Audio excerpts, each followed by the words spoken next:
نحمدہ ونصلی علی رسولہ الکریم اما بعد فاعوذ باللہ من الشیطان الرجیم بسم اللہ الرحمن الرحیم رب اشرح لی صدری ویسر لی امری واحلل عقدۃ من لسانی یفقہوا قولی رب زدنی علما رب زدنی علما رب زدنی علما رب ارحمہما کما ربیانی صغیرا رب ارحمہما کما ربیانی صغیرا رب ارحمہما کما ربیانی صغیرا۔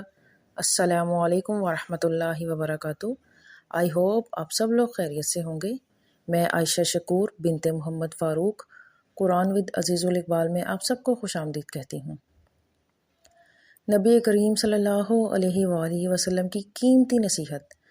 جب قرآن کریم کی یہ آیت اتری، من یعمل سوءا یجزا بہ، سورہ النساء آیت 123، جس کی ٹرانسلیشن کچھ اس طرح سے ہے، جو کوئی برا کام کرے گا اس کی سزا پائے گا۔ اس موقع پر حضرت ابو بکر صدیق رضی اللہ عنہ فرمانے لگے، اے اللہ کے رسول صلی اللہ علیہ وآلہ وسلم، خوشی ختم ہو گئی، اس لیے کہ اللہ تعالیٰ نے فرما دیا کہ جس نے بھی جو غلطی کی، کوتاہی کی، اسے اس کی سزا ملے گی۔ اے اللہ کے رسول صلی اللہ علیہ وآلہ وسلم، اس آیت کے بعد تو کوئی خوشی ہی نہیں ہے۔ کون ایسا انسان ہے جو غلطیوں سے پاک ہے؟ غلطی تو ہر ایک انسان سے ہو جاتی ہے۔